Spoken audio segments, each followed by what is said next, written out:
heavy, I don't get it. How come I haven't hit it already? Still working, I'm still learning, I'm still searching, finally earning something, finally turning something called a profit. If I hear you talking shit, don't get caught in it. I'll be popping off and hit your ass, dropping all your shit. Yeah, I promise this, I got promises. You ain't.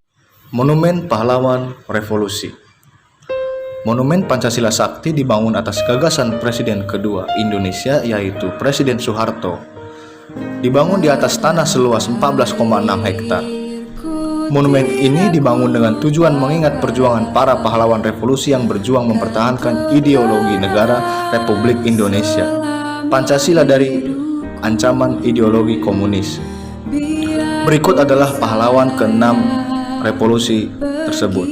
Yang pertama, Panglima Tingkat Darat Letnan Jenderal TNI Ahmad Yani, Mayor Jenderal TNI Suprapto, Mayor Jenderal TNI MT Haryono, Mayor Jenderal TNI Siswondo Parman, Brigjen TNI Panjaitan, dan yang terakhir Brigjen TNI Sutoyo Siswo Miharjo. Jenderal TNI Ahmad Nasution juga disebut sebagai aib seorang target, namun ia selamat dari upaya pembunuhan tersebut. Sebaliknya, putrinya Ade Irma Suryani Nasution dan ajudan Ahmad Nasution, Letu Pierre Tendean, tewas dalam usaha pembunuhan tersebut. Monumen yang terletak di daerah Lubang Buaya, Cipayung, Jakarta Timur ini berisikan bermacam-macam hal dari masa pemberontakan G30 SPKI, seperti pakaian asli dari pahlawan revolusi, dan sejarah dibangunnya Monumen Pancasila Sakti. Monumen ini dibangun di atas lahan seluas 9 hektar atas prakarsa Presiden kedua Republik Indonesia Soeharto. Dibangun bagi mengingat perjuangan para pahlawan revolusi yang berjuang mempertahankan ideologi negara Republik Indonesia, Pancasila dari ancaman ideologi komunis. Monumen ini terletak Kelurahan Lubang Buaya, Kecamatan Cipayung, Jakarta Timur. Di sebelah selatan terdapat markas luhur Tentara Nasional Indonesia. Cilangkap sebelah utara merupakan Bandar Udara Halim Perdana Kusuma. Sedangkan sebelah timur merupakan Pasar Pondok Gede, dan sebelah barat Taman Mini Indonesia Indah. Sebelum dijadikan sebuah museum sejarah, tempat ini merupakan tanah atau kebun kosong yang dibuat sebagai tempat pembuangan terakhir para korban Gerakan 30 September 1965.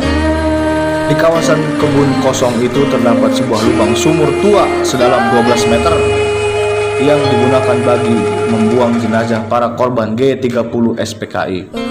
Sumur tua itu berdiameter 75 cm.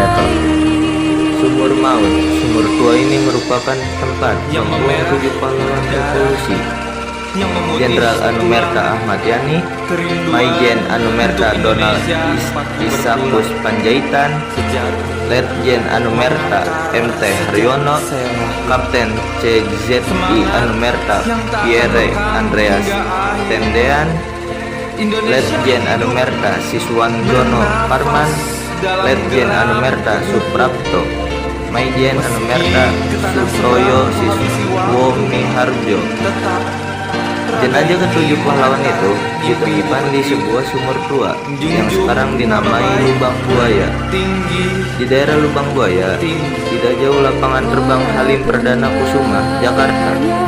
Sedangkan jenazah Brigjen Katamso Dharma Kusumo dan Kolonel Sugiono Mangunwiyoto ditemukan di Desa Kentungan, Yogyakarta. Selain itu, gugur pula Aib Brimob Karel Sasuit Tubun dan Ade Irma Suryani Nasution, putri dari Jenderal A.H. Nasution. Yaitu dapur umum. Tempat ini sebenarnya sebuah rumah yang dialihfungsikan oleh PKI sebagai dapur umum.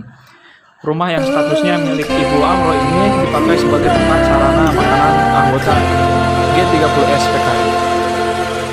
Oleh karena itu, Ibu Amro yang sehari-harinya berjualan pakaian keliling meninggalkan rumah dalam keadaan tidak terkunci dan diperintahkan oleh para anggota PKI bagi meninggalkan rumahnya dalam keadaan terkunci. Tetapi saat kembali ternyata rumahnya sudah dalam keadaan berantakan. Hampir semua benda di rumah tersebut menghilang. Beberapa benda bersejarah yang masih dapat dilihat di rumah dapur umum antara lain yaitu lemari, piring, pawong. Pawong itu tempat memasak dengan kayu bakar, wajan, dandang, dan lain-lain. Cara PKI untuk menguasai rumah penduduk lokal Lubang Buaya itu adalah dengan memerintahkan para penduduk untuk menguasai sementara waktu. Baiklah, untuk selanjutnya tentang suku Betawi. Suku Betawi adalah sebuah suku bangsa di Indonesia yang penduduknya umumnya bertempat tinggal di Jakarta. Sejumlah pihak berpendapat bahwa suku Betawi bernarasumber dari hasil kawin mengawin antara etnis dan bangsa di masa lalu. Secara biologis, mereka yang mengaku sebagai orang Betawi adalah keturunan kaum berdarah campuran aneka suku dan bangsa yang datangkan oleh Belanda ke Batavia. Diawali oleh orang Sunda sebelum abad ke-16 dan masuk ke dalam kerajaan Tarumanegara serta kemudian Pakuan Pajajaran. Selain orang Sunda, terdapat pula pedagang dan pelaut asing dari pesisir utara Jawa. Universitas Indonesia Dr. Yasmin Zaki Shahab MA menafsir etnis Betawi baru terbentuk sekitar seabad lalu antara tahun 1815 sampai 1893.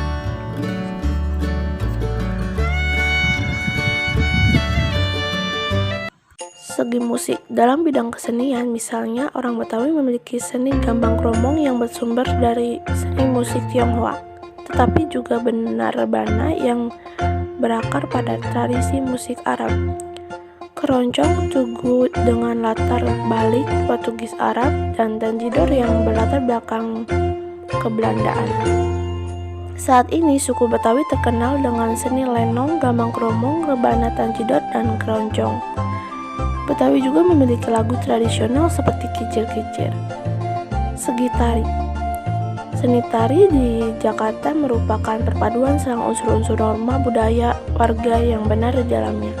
Contohnya tari topeng Betawi, yapong yang dipengaruhi tari Jaipong Sunda, cokek, dan lain-lain. Pada awalnya, seni tari di Jakarta memiliki pengaruh Sunda dan Tiongkok.